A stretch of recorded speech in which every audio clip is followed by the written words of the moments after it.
On your Android phone, go to Play Store, search for RAR, install this free RAR app on your Android phone. Once it's installed, open the RAR app, and in here you will find all your files. Now all you have to need, you can tap here, you can select device storage. Now scroll down and find out the RAR file. So my RAR file is in download folder.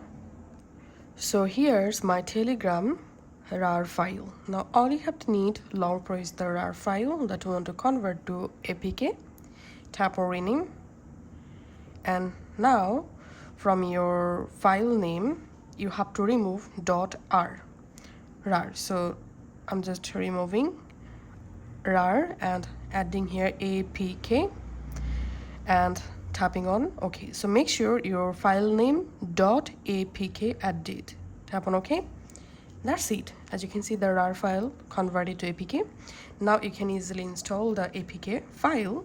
If you see this error, just tap on settings and allow permissions to install from RAR app.